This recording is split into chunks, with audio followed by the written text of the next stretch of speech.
Om Namo Bhagavate Vasudevaya.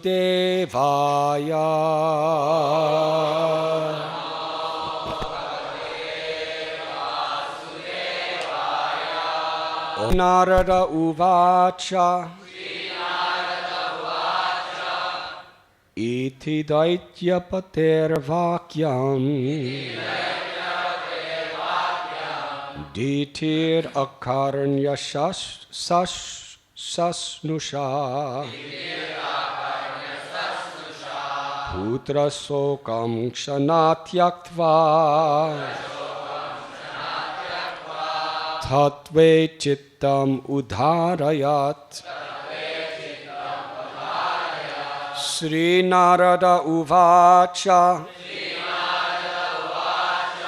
Iti Daitya Pater Vakyam. Ditir Akaranya Sasnusha. Putra Shokam Kshanatyaktva. Tatve Chittam Adharayat. Sri Narada Muni continued. Diti, the mother of Hiranyakashipu and Hiranyaksha, heard the instructions of Hiranyakashipu along with her daughter-in-law, Rushabhanu, Hiranyaksha's wife. She then forgot her grief over her son's death and thus engaged her mind and attention in understanding the real philosophy of life. Purport by His Divine Grace, A.C. Bhaktivedanta Swami Prabhupada. When a relative dies, one certainly becomes very much interested in philosophy. But when the funeral ceremony is over, one again becomes attentive to materialism. Even Daityas, who are materialistic persons, sometimes think of philosophy when some relative meets death. The technical term for this attitude of the materialistic person is smashana vairagya, or detachment in a cemetery or place of cremation. As confirmed in Bhagavad Gita, 4 classes of men receive an understanding of spiritual life and God. Artha, the distressed; Jigyasu, the inquisitive; Artharati, one who desires material gain; and Jnani, one who is searching for knowledge. Especially when one is very much distressed by material condition, one becomes interested in God. Therefore, Kunti Devi said in her prayers to Krishna that she preferred distress to a happy mood of life. In the material world, one who is happy forgets Krishna or God.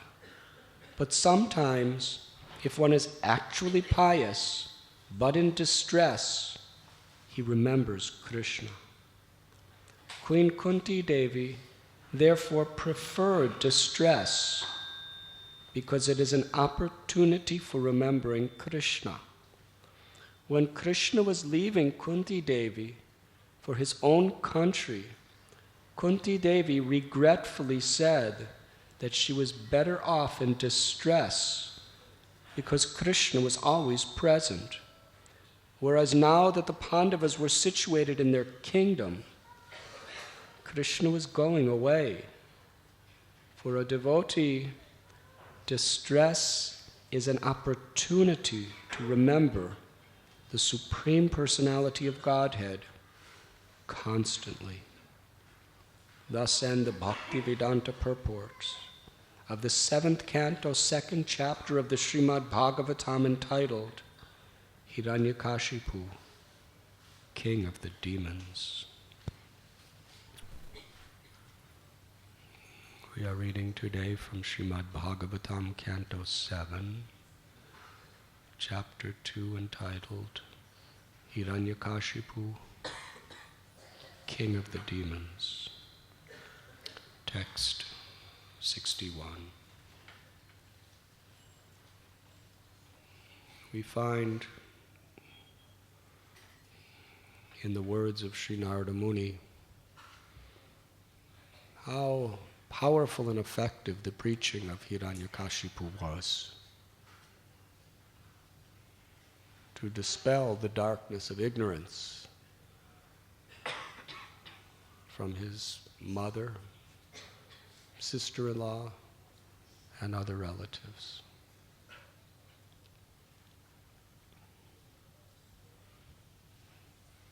He knew the philosophy. He presented it effectively.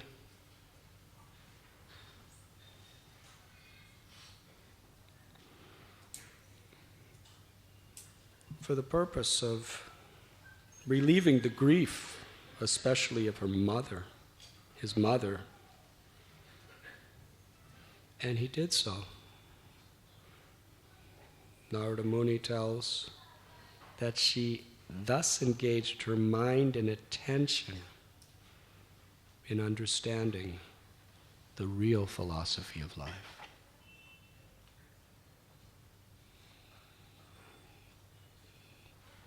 That we are not products of material energy,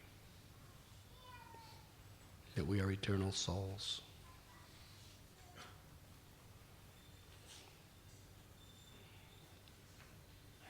In those days, even the demons understood this. Even the demons understood that there was a supreme God.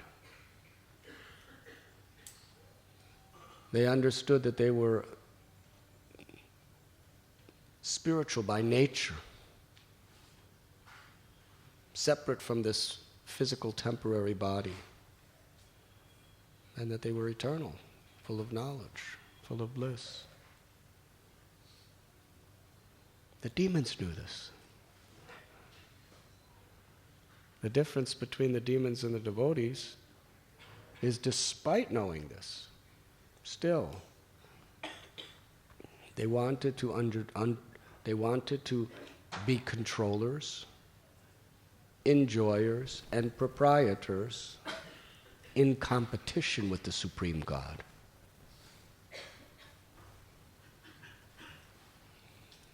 And because Krishna is the source of remembrance, knowledge, and forgetfulness, and Krishna reciprocates with everyone by facilitating a particular type of consciousness to fulfill their desires, Krishna gives the demons the conviction that they could kill the Supreme God, that they could compete with him and defeat him. Does that sound contradictory? They know he's the Lord of everything, the source of all that exists. And they know philosophy so well. They know Vedas better than anybody could know Vedas today, as far as memorization and the power to speak. And they could perform such tremendous tapasya and gain great, great mystical powers that nobody could even dream of in today's world. Not ordinary beings, these demons we're talking about. And they know where all that power is coming from. They know it's coming from God. But now that they have it, they want to compete with God. Now, any 5-year-old boy like Prahlad understands that it doesn't make sense. Hiranyakashipu asked Prahlad, "Where do you get your power from?" Prahlad said, from the same place you get your power from the same place everyone gets their power from the all-powerful, the source of everything, from Vishnu, the Lord. Now, was he telling Hiranyakashipu something he didn't know? He already knew that. But he didn't want to hear it. He was in very serious denial. Why? Because of his motivations. So how we can be covered over by our motivations. And the Lord, who is the Paramatma, the Supersoul within the heart, He's facilitating a particular type of consciousness, remembrance, knowledge, and forgetfulness according to our motivations. If anyone desires to be the supreme, even to the point of fighting Vishnu, who's the cause of all causes, the source of everything, the absolute truth, that same Vishnu who's within your heart will pervert your intelligence to actually think you can do it. Yes, Vishnu's God, but if I kill him, then I become God. Yes? Some kind of really perverted politics. So if I assassinate the Prime Minister, then I will become the Prime Minister. Yes? If I overthrow the government. These coups, they overthrow the government. Happens all the time in Africa. It's happened so many places in the world.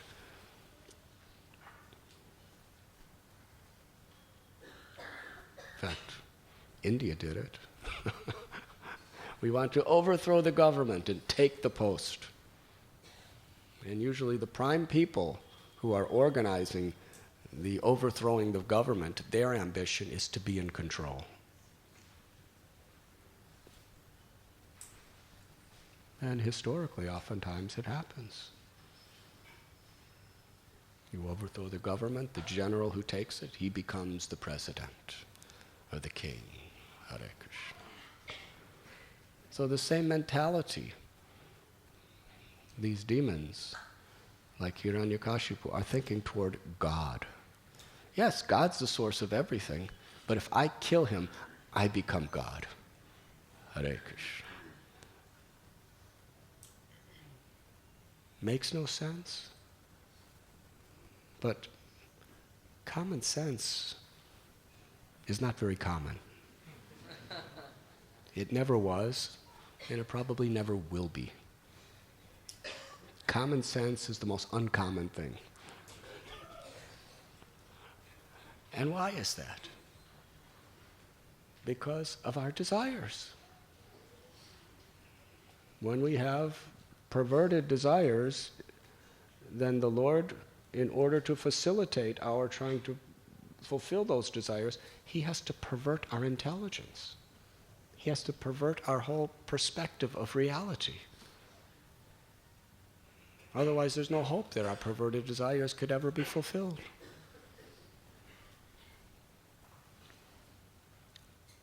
So what Hiranyakashipu doesn't understand is he's just a puppet. He has a desire, but the Lord in his heart is facilitating, and the modes of material nature are empowering him by the Lord's will, or let us say by the Lord's arrangement. The Lord does not will that anyone becomes cruel and demoniac. But the Lord wills that the living entity has such freedom, and that material nature will facilitate. That is his arrangement. So Hiranyakashipu, he's asking Prahlad, where do you get your power from? He already knew. But he was covered over. And when Prahlad Maharaj told him, from the same place you do, from the Lord, from Vishnu, he was outraged. That was the most intolerable thing that could possibly be said to him.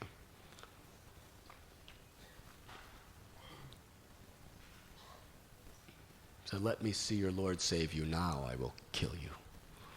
Hare Krishna. He smashed his fist against a pillar in great anger. Charged at Prahlad to sever his head. The pillar was shaking. The whole palace started shaking. This screaming sound that nobody ever heard before echoed in all directions. Hiranyakashipu was bewildered. He was looking around. Where is that noise coming from? What's happening? Who is it? And out from the pillar, Sri Narasimha-Dev, the supreme absolute truth. And even he's having darshan with this most ferocious, opulent, powerful form of the Lord in his most angry mood. Now Krishna is all beautiful, but he's supreme in everything he does.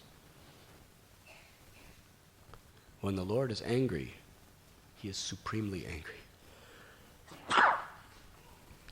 Whatever anger even the greatest demons have is only infinitesimal part and parcel of the anger that Vishnu could have. Can you imagine standing before the Lord revealing his supreme anger?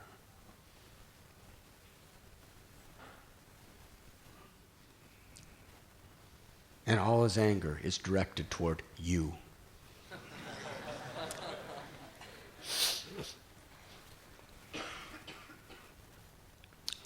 That was the darshan Hiranyakashipu had.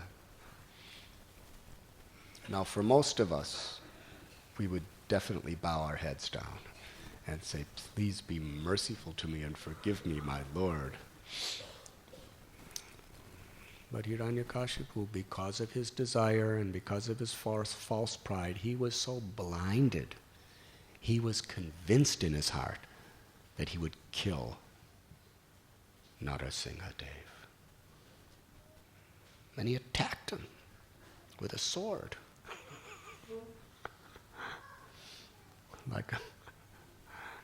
like a moth flying into a blazing fire.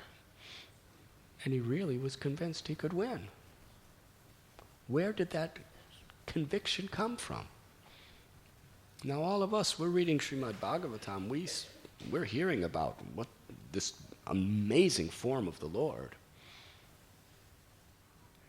And everyone knows he's going to lose, except him.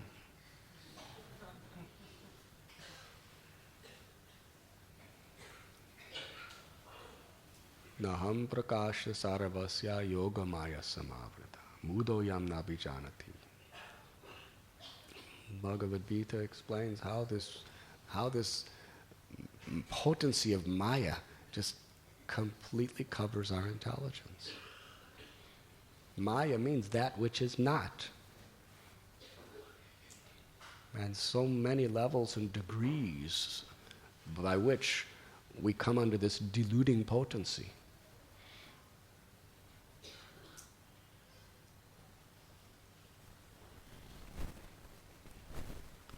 But scientists today, they don't have even a fraction of the intelligence or common sense that the demons of yesterday did. They don't believe there is a God. Hiranyakashipu did. They don't believe there is a soul. Hiranyakashipu did.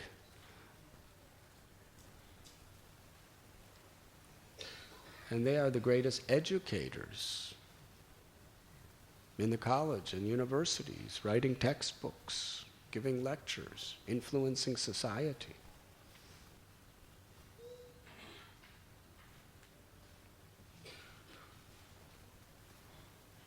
And Prabhupada quotes that one very famous atheist who is making so many followers.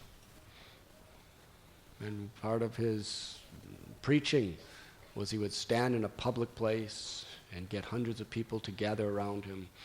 And he would say, God, if you really exist, then strike me dead now. I challenge you. I dare you. If you're all powerful, strike me dead, you rascal. Come on, fight, let's go. Strike me dead. Nothing happens. I see there is no God. If he would have God, he would have done it. If he's God, he heard me. Why didn't he do anything? He's a coward. God can't be a coward, so there is no God. People, oh, that makes sense. Very good, very good. Prabhupada quoted the communists.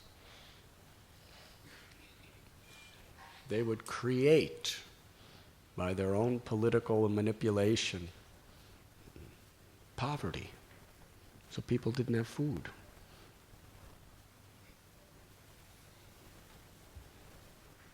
And then they would come, so much exploitation. They would create a poverty so that people didn't have food. Government has that power. And then they would tell people, oh, you believe in God? Well, pray to God to give you some bread. So they pray. And no bread was there. And they'd say, pray to us, give me bread. So they're hungry. What are they going to do? They say, please, Mr. Communist, give me bread. And right then they would just ring a bell and a truck would come and distribute so much bread. Say, so, what is this God? Worship us. We are your authority. And people believed them. It was very practical philosophy.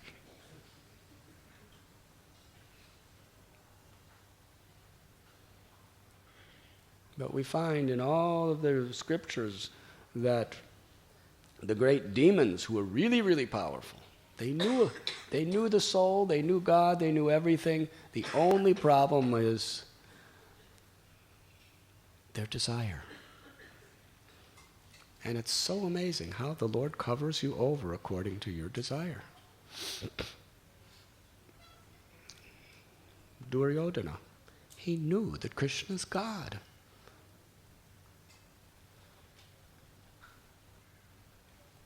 And Krishna's coming to plead with him. Give 5 villages to the Pandavas. And he's saying, no, I will not. He knows he's God. Duryodhana, actually, when he saw that Krishna wasn't cooperating, he ordered his soldiers to arrest Krishna and put him in jail. And right in front of Duryodhana, soldiers attacked him, and Krishna manifested his Virat Rupa, a universal form, which is brighter than thousands of suns, with arms and legs and heads and everything. Unbelievable. So the soldiers ran back. Duryodhana was just in great reverence. But still, even after seeing the universal form, he wouldn't listen to Krishna. Krishna's telling him, you're going to be destroyed if you don't be fair with the Pandavas. He still wouldn't do it. He went in the battlefield to fight against the Pandavas when Krishna leading the forces on the chariot. And practically everyone on the Kuru armies knew that Krishna's God, to some extent or another. The 11th chapter, he showed the universal form.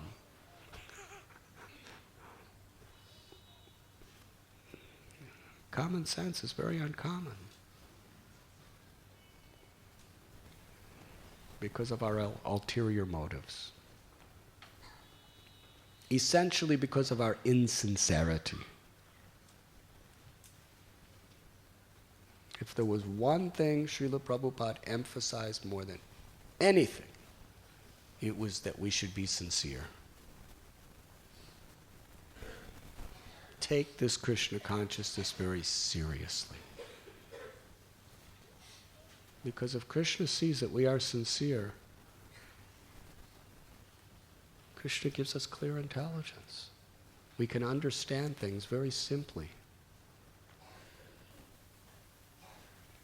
If we're insincere, the simplest things are so complicated and unapproachable.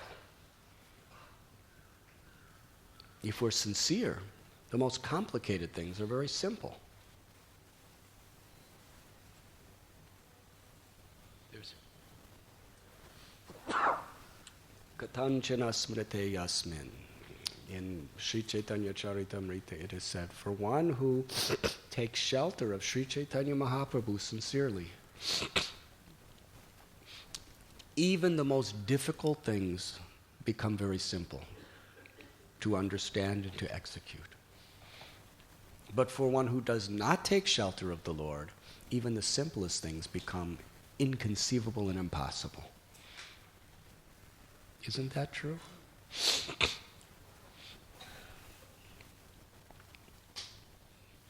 The logic that you're not the body but you're the soul is so easy to understand. Why people cannot understand it? And even if they do understand it theoretically, why they don't really believe it? These are two things we were discussing a little yesterday. There's understanding and there's believing. You can understand something intellectually, but to actually have faith in it takes the grace of God. Faith does not come simply by our intellectualization. You can write many books. I remember when I was giving lectures in colleges in America in the 1980s, early part of that decade. And we went to one college on the border of Ohio and Kentucky and West Virginia, Huntington University. And we were going to different professors presenting that we can give lectures in your classes. We would go to the professors of sociology, history, religion, philosophy, so many things like that. And every professor was really interested, but they said you have to get the permission of the chairman of the religious department. If you get his permission, we'll be happy to have you. But the policy of the college is no one who speaks about any type of spirituality or religion can speak without the authorization of the chairman of the religion department. And when they spoke about him, they would practically offer their dandavats. And they told us about him. He was such a scholar of Christianity. Not only that, he was a preacher. He was an ordained minister. And he would give powerful academic lectures and inspirational lectures in all the churches and cathedrals. He would be invited to synagogues to give his lectures.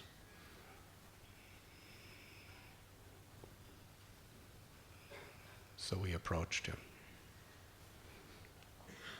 And he denied us the right. He said, "No, I will not allow you." And then he said, "I don't believe that your God is God. So I can't let you mislead people." So we got in a whole philosophical debate for probably a couple hours. Whether Krishna could be God. Yes? And then he had to go somewhere. He said, "Come back tomorrow and we'll continue our debate." So we come back tomorrow. And it was really strange. We go into his office. Do you know what a sun lamp is? It's a lamp that somehow makes you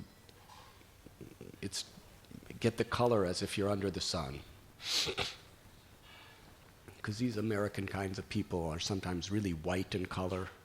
And for them, beauty is to have dark complexion. Really. For Americans, white is ugly. You have to have a white... it's very beautiful to be tan.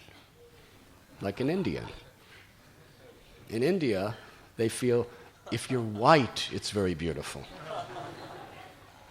It's not nice to be dark. But in America, if you're dark, it's very beautiful. It's not nice to be white. Yes? So the sun lamp is, even in the winter, you can get nice suntan and get nice brownish complexion by laying under a sun lamp. So I went into his office, and he's laying naked on a big table. It wasn't a bed, it was just like a table. He was laying naked with nothing on, not even copens. Under sun lamps. And he said, "Yes, let us continue our debate."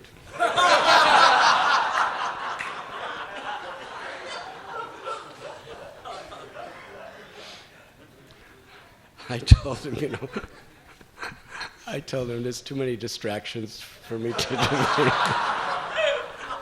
So after you get your suntan, we'll debate. So he said, all right. So for a couple days, we couldn't give any lectures. All we could do is debate with him. And finally,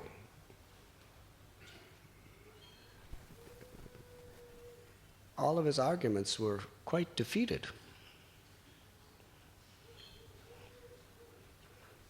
And he said to me, "I want to confide in you. Something I've never told anyone in my whole life." He said, "There is no God." I said, "Where did you read that, You're giving lectures in all these churches. You're writing books about God, and you don't believe there's God?" He said, "I teach it, I lecture it, because it's my profession. Because it's my speciality. It's what made me famous. It's my occupation. But I can tell you honestly, I don't believe a word of it." And interesting enough, do you know what his name was? Professor Maybe.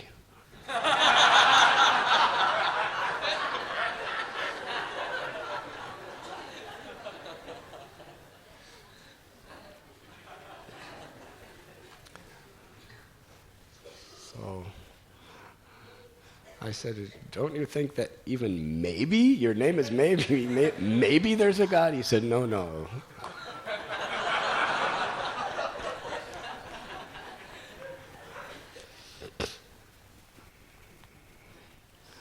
But then the amazing thing is he said, "Well, your God, whatever, it really doesn't matter, so you might as well give lectures." So he wrote that's sanctioning.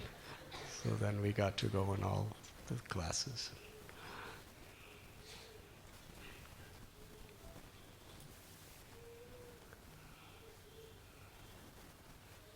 So yes, it's not so difficult to understand things intellectually. But it takes the grace of God to really have faith. And that is why Krishnadas Kaviraj Goswami, Srila Prabhupada, they emphasize that faith comes by hearing and serving in the association of devotees, people who have faith.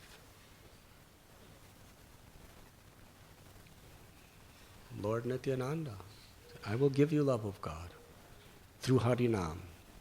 The only price is your faith. Adosha datata sadhu sangota vajanakriya. The very basis, the beginning of our whole spiritual life is the foundation of faith. In the beginning, there's just a little bit of faith. Perhaps due to some agyata sukriti, perhaps due to some past life, there's some little faith. Faith in the sublime nature of God beyond this material world. And Krishna reciprocates with that faith from within the heart and directs us to the association of devotees where that faith could be nourished, cultivated, and ultimately it becomes bhava and prema through the process of devotional service.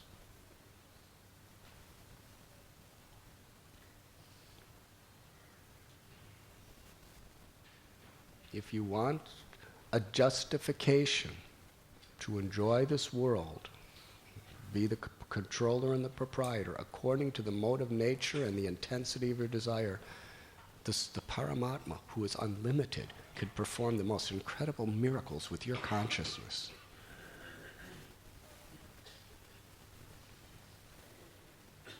These terrorists,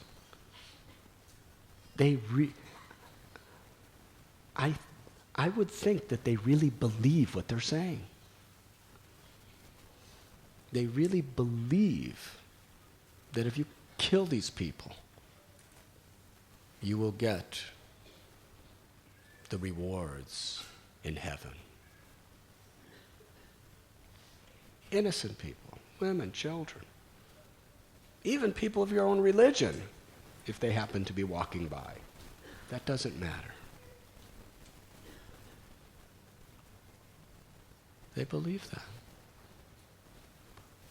God gives them that perversion intelligence.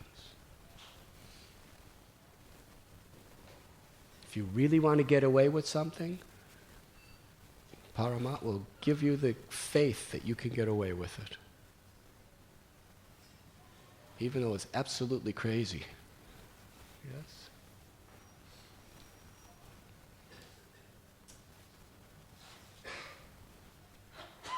People see how drugs destroy people's lives. Heroin, cocaine. I was told it's becoming really fashionable here in Bombay. Cocaine. It's one of the most malicious, dangerous, horrible, life-ruining drugs ever.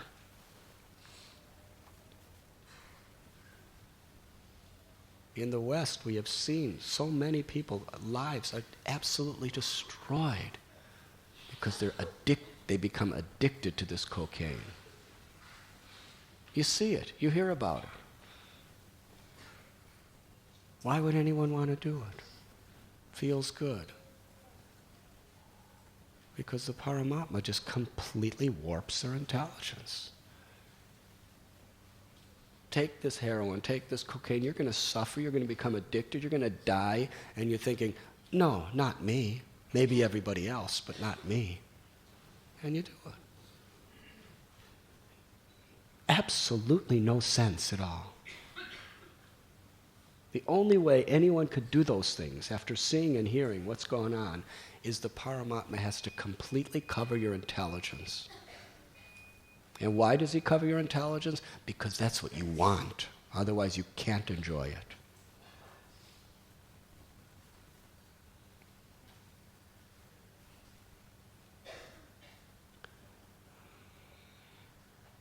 So, Hiranyakashipu,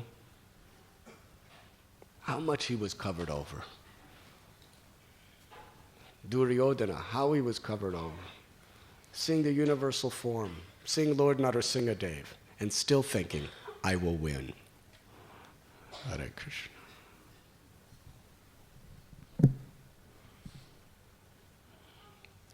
So Hiranyakashipu is theoretically speaking very nice philosophy. And Srila Prabhupada in purport is describing how his audience was very receptive because they were miserable. One of the greatest distresses is when your loved ones die. Now, Hiranyaksha, probably no one in this room feels any sympathy toward him. But everything is relative. To his wife and his mother, he was the greatest person on earth. He was simply wonderful. That's the Paramatma, doing his work, giving people a particular intelligence, a particular knowledge according to their particular motivations.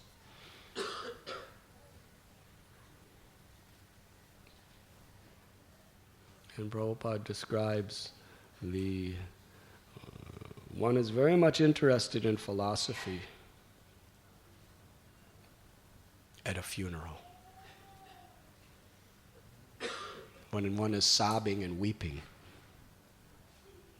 because death is so final, there's just nothing you could do about it. Other types of distress, you can always have the hope that I could fix it and make it better. Yes? You lose money, we'll try again, we'll make it back. You lose your health, well, I'll go to this clinic and I'll do this diet and I'll somehow or other try to get it back. Practically anything in this world you lose, you can get it back. There's hope. But when someone that you love is dead, there is no hope. It's finished. You can never get them back. It's final. So it's really deep pain for one who has attachment.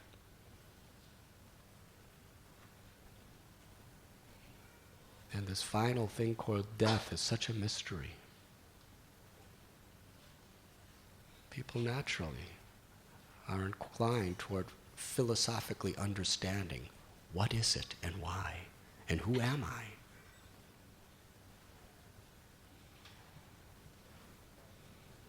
At that point when you're seeing the same body looking the same way as it did when it was asleep,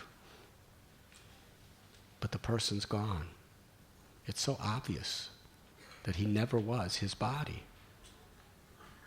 What is this thing called death?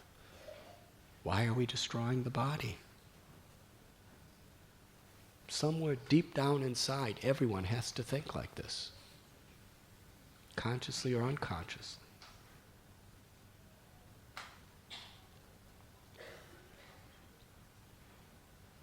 But unfortunately, after the intensity of the experience, we go back to our materialistic way of life.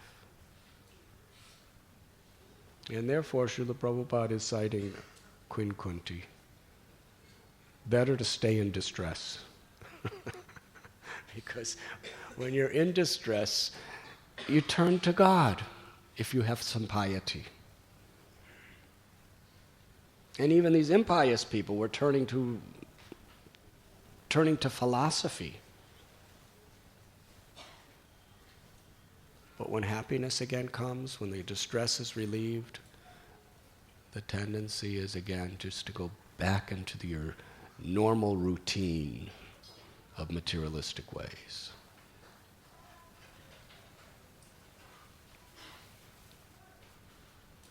So Queen Kunti, Prabhupada quotes, she's saying that I prefer distress over happiness. How many of you could honestly say that? You all know what distress is about. We're not talking about, getting, a fly landing in your head and bothering you a little. We're talking distress.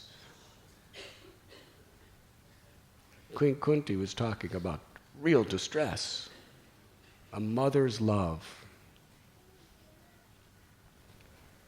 Her husband is cursed. That's pretty distressful, isn't it? Her husband is cursed. He's supposed to be the king, but because of this curse, he gives up his right to the kingdom and goes to the forest. That's distress. And then he makes a mistake. And just one mistake. It wasn't like he was planning the mistake. It wasn't like he was, writing out a whole strategic plan of how to do this thing. He was just weak for a moment. And in that weakness of the moment, he just made a mistake that he didn't even really want to do. And because of that, before that, he was cursed. Then he dies. And she's got these 5 children. 3 of her own and 2. And in those days, the death of a husband was serious distress. Most women, they would rather burn in the funeral pyre with their husband than live. It was too painful to live without him. And that's the way she was. She wanted to do that. Madri did it. But all the sages and rishis said, no, you have to stay to take care of these children. So she stayed. She's a widow. Then she goes back to Hastinapur, and then she sees this whole conflict with Duryodhana, Dushasana, Dhritarashtra, and they're spreading all horrible things against her children. It was really serious political atmosphere. Now, you know how complicated and frustrating politics could be. Yes? Even if there's just a little politics in the brahmacharya ashram, it causes havoc. There's politics at home, causes so much distress, especially to the parents when there's politics between the children. And what is politics? It usually means they're competing over who gets proprietorship or control over something. That's what politics is about. Competition over control and power and ownership. Tears a parent's heart to see that. Can you imagine the politics in that palace with Dhritarashtra, Duryodhana, Dushasana, Sakuni? These are really intense, malicious, brilliant politicians. Yes? The politicians today, they're like junior nursery school in comparison. These were powerful people. And little Kunti is just seeing all this politics, hearing all this politics, and all these plans to kill her children and banish her children and blaspheme her children. And so many things at that house of lack. Yes? The Kurus, there's a nice house we built. Go on vacation, enjoy, relax very nicely. And they go. Bhima's wondering, what's the motive? What's the motive? Vidura tells them, they're planning to burn it down and kill you. And Kunti's there in the house, waiting for the message when they were going to do it. And then they have to, with her children, she's escaping underground in some tunnel. Yes. Bhima made this tunnel. It was a long tunnel. They're just going through this tunnel and hiding underground, and then they come out and they have to be hiding incognito.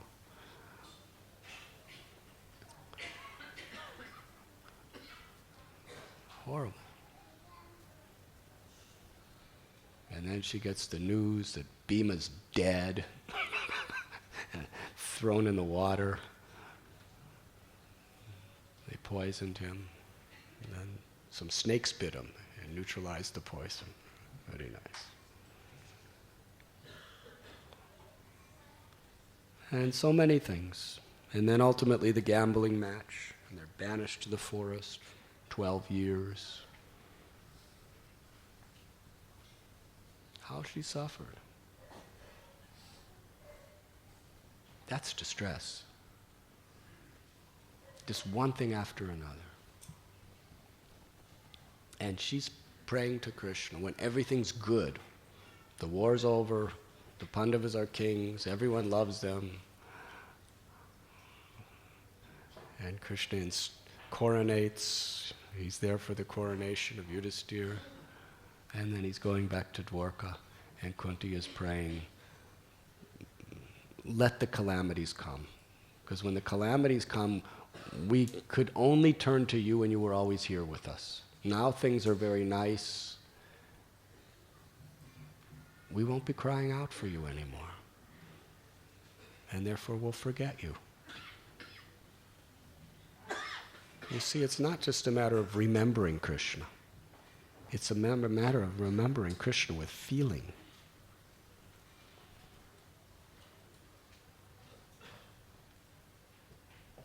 We can say Hare Krishna, or we could cry out Hare Krishna. Yes? When things are nice and happy, the tendency is when you chant your rounds, you get them done. Yes? But when there's serious danger or intense distress or situations just beyond our control, do you find yourself more attentive when you're chanting your rounds? Do you find yourself really crying out for mercy? Krishna reciprocates as we approach him. If we want mercy, to the degree we intensely cry out for mercy, Krishna gives us mercy.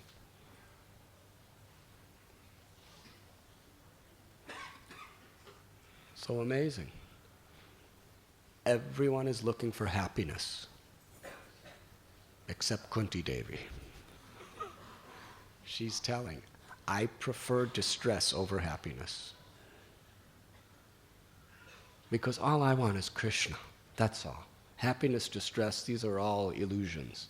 The only reality is Krishna. The only happiness is Krishna.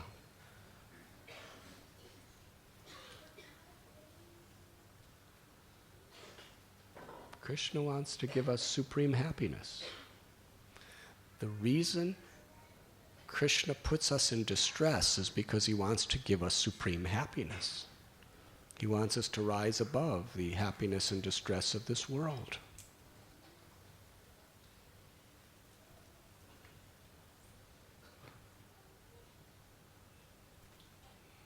Now, when we get put through those distressful situations, we should remember that. And when even everything is very nice and going just according to our wish, and we're very happy, we should still take shelter of Krishna, knowing the lesson I've learned. Chaitanya Mahaprabhu and his devotees, they were in the highest bliss, and they were taking shelter of Krishna.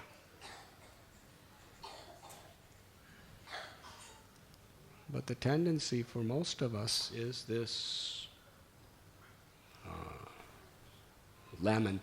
this philosophizing at the cremation grounds. When the distress is there, we really understand the urgency. Only Krishna can save me. But then when things become normal, we become abnormal. We forget. And then again, we just routine.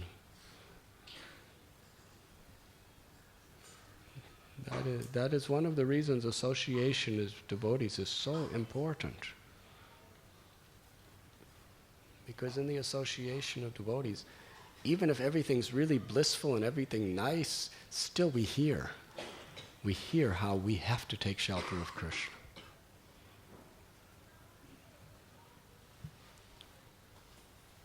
When we read Prabhupada's books, he keeps reminding us about the miseries of material existence. Yes? And in doing so, we find the joy of Krishna.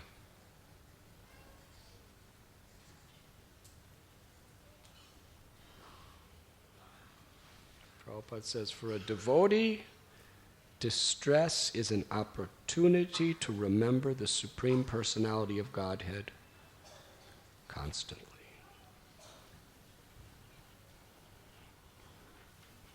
Is there any questions? Yes.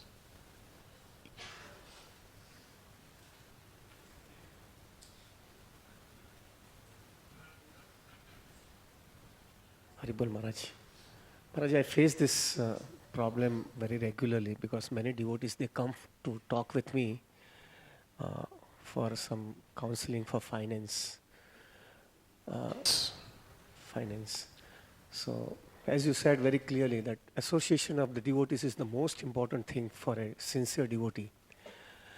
Now, many devotees, specifically from last 3-4 years in India, because of very huge economical development that has taken place, the house in Bombay or even in Pune also has increased the rate, the price of the real estate has increased by 3 times.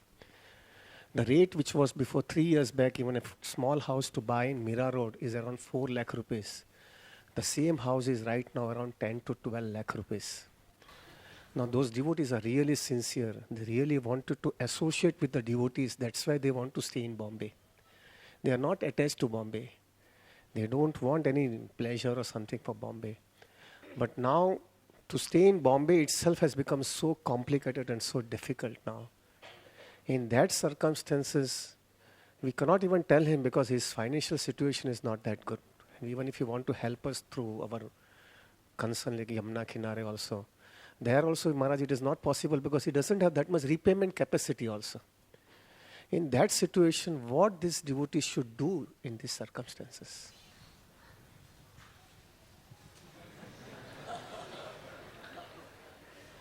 He should take guidance from you.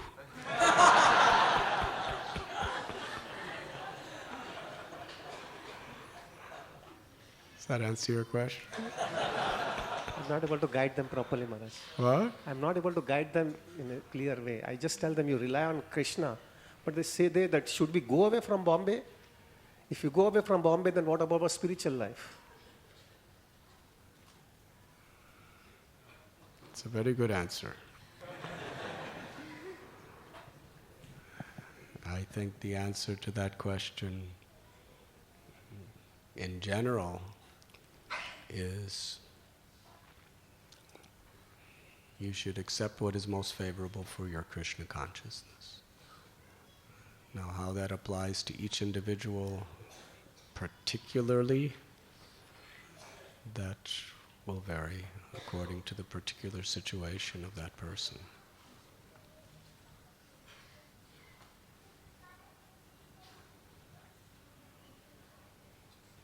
But if one is very happy with the congregation in Bombay and everything like that, then, and one can somehow or other make ends meet so that one can execute Krishna consciousness very nicely in Bombay, then that's very good.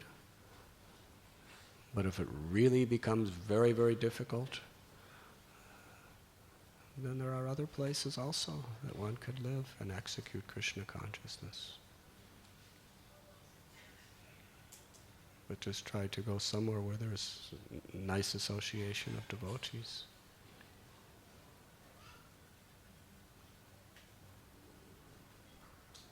Or you may have to live real simple. It's a question if you're willing to make that trade, to live real simple,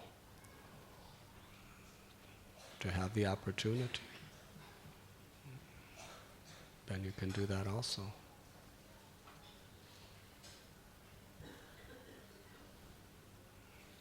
But actually we have seen that devotees from the congregation, practically anywhere they go, they're very, very exemplary and very Krishna conscious, and they make very good advancement. So many have gone to America, Australia, Europe, because they're sent there for jobs.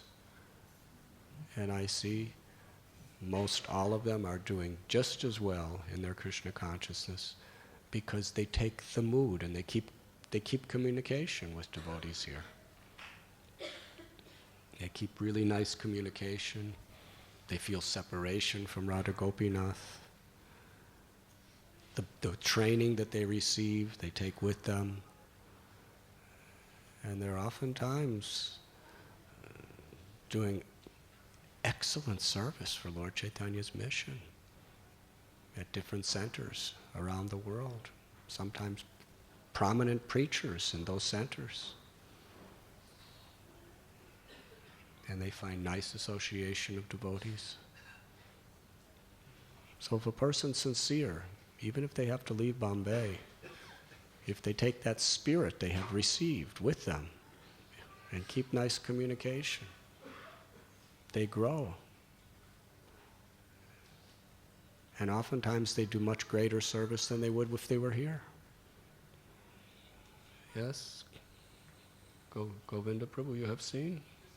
They travel around, Gaur Gopal Prabhu, Gauranga Prabhu.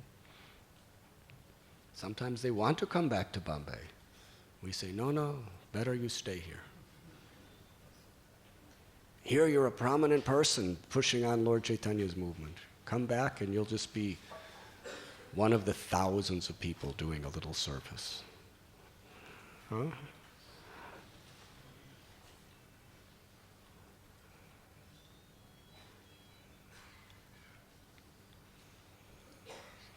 So if a person really, really wants to remain here, and they're willing to make the ends meet, to have a fulfilling life here, then that's wonderful.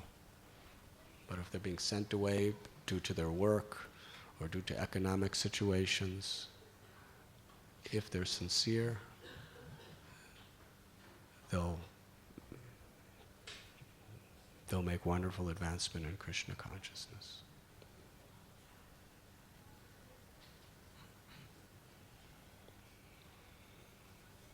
Hare Krishna. Does that answer your question? Is there any other questions? Yes, Madhavananda Prabhu.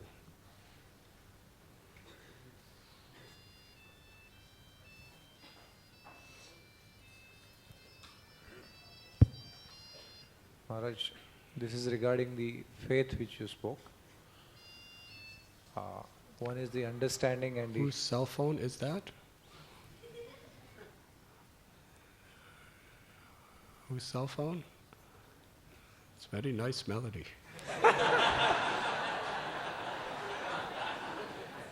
Bhakti Vinod Thakur's cell phone. All praise to you.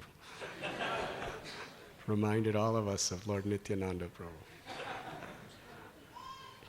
Best part of the class, actually. Yes. So we meet sometimes very simple people, like villagers, and they have such a natural faith.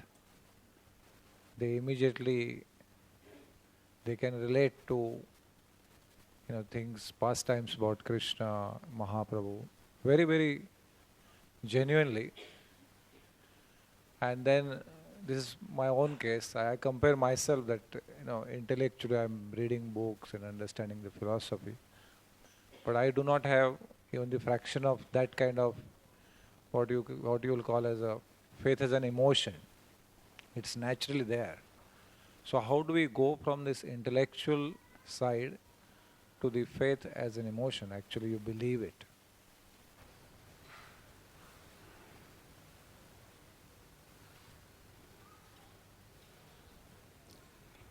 You are a Vaishnav. Therefore, you are seeing everyone else better than you.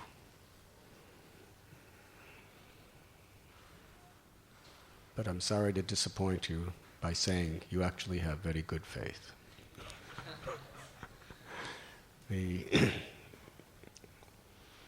You have dedicated your life. You have put your life on the line in the service of Krishna. It takes some real faith to do that. These people may have a very simplistic type of faith, but oftentimes their faith is not in the right thing. And when it comes right down to it, their faith is very sentimental. They're not really willing to put their life on the line for it. Yes? So it's nice to think that everyone has more faith than us. But objectively, when we observe you're living with tremendous faith. And the nature of a devotee is to see their disqualifications more than their qualifications. To see our lack of faith more than the faith that God has given us. But yes, many of these village people, if they come in contact with proper devotees and get some good guidance, then that natural simplistic faith in God can really bring them toward the ultimate perfection. But for many, their faith is based on a lot of misconceptions. Yes? They'll hear Krishna's pastimes, and then they'll think that Krishna and all the demigods, there's really no difference. And so many superstitions. And ultimately, I'm God. They don't really know whether they're God or not God, but maybe I'm God because people tell me I'm God. So they have nice faith. But unless that faith is directed by parampara, then it's usually misguided. But if they are properly connected, then that simple, sweet faith is a very, very great blessing.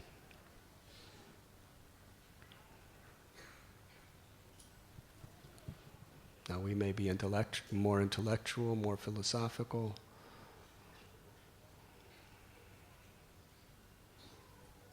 but the fact that we're seeing that quality of faith in them, and we want that quality of simple faith of the heart, it means we're really sincere. And that means you're very much on the path of real faith.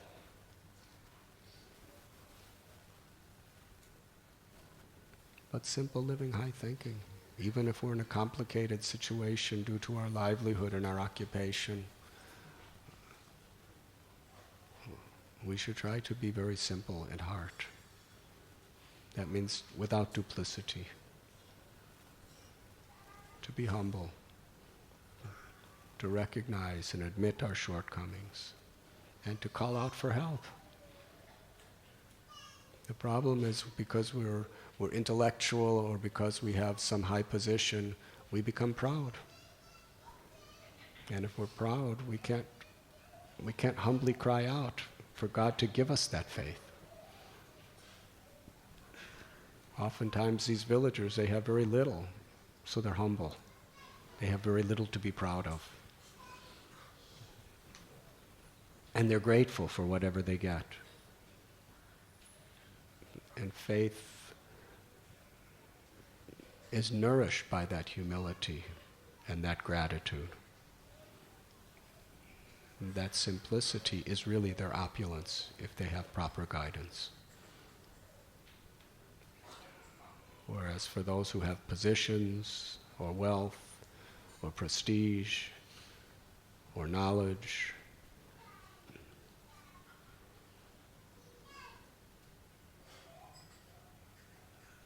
the tendency is we become proud. When we're proud, we're not so grateful. We're not grateful for little things.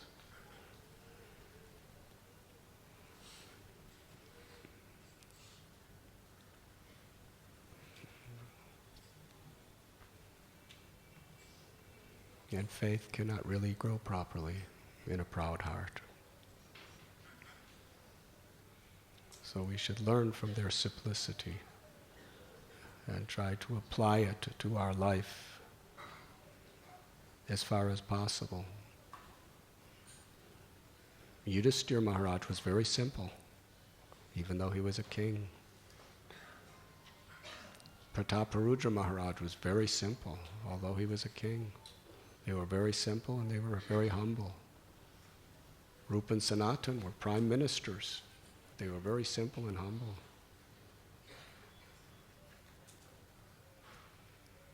So that is an essential virtue for a Vaishnava, is that simplicity, that humility, that gratitude.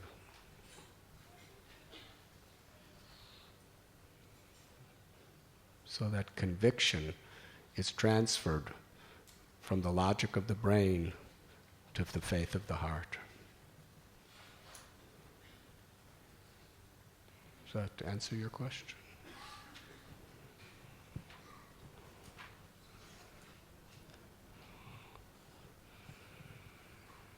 Any of the senior brahmacharis want to add anything?